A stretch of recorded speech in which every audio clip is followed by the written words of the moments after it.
First of all, then, the answer is I'm not a JW. I have never been a Jehovah's Witness, am not a Jehovah's Witness. So it's very unlikely that my translation would be like the JW translation. No translation is perfect. I would say that most translations, 98% of them, are basically right.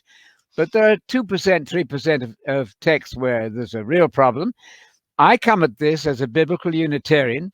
They believe that the pre-existing or the pre-human Jesus was Michael, the archangel. They are Arians in the sense that they believe that the pre-human Jesus was not God, but he was an angel. So that's right. Arius, yes, his idea was that the pre-existing second person could not be another God. That would be two gods.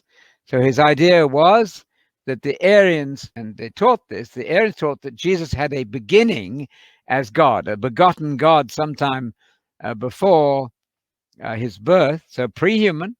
They didn't say he was Michael the archangel. That came with the JWs.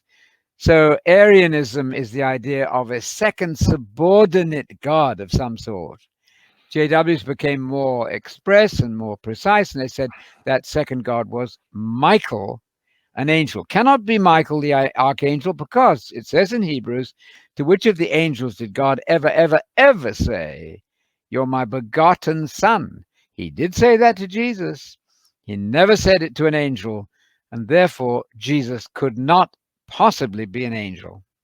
I become your father as fathers become fathers of children in the womb. So angels are not begotten. No, only that's right. human beings are begotten. No, Yeah. I prefer procreated.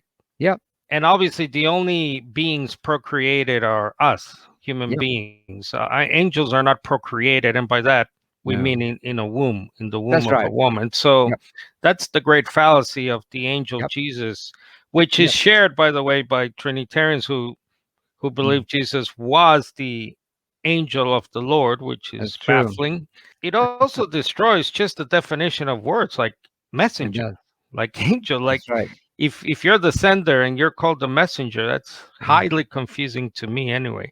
So my whole approach is from a different framework than the New World Translation. You have to assess that for yourself. Give it a shot. It's not perfect. There are mistakes in my translation. There are ways to say things better.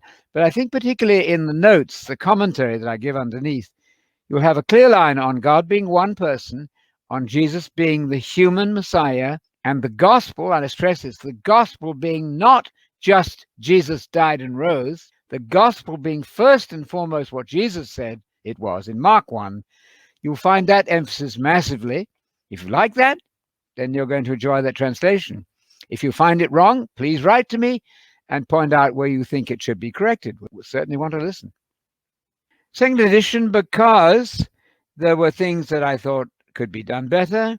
Much of it is similar. One of the best parts, apart from the text, the scriptural text itself, would be the introduction, where I've got quotations supporting our points of view. Remarkable quotations showing that the faith went wrong under the influence of Greek philosophy. So what you're getting often in church doesn't reflect accurately what Jesus and the apostles believed. That's not a novel idea of mine. I didn't make that up. There's a massive material, mostly not read by the public very much. So I'm trying to popularize that very famous idea amongst scholars, because scholars do have good things to say. Not defending everything a scholar does. Sometimes scholars are pure unbelievers, by the way. They don't believe a word of what they find, but technically they can still be quite valuable as commentators for us.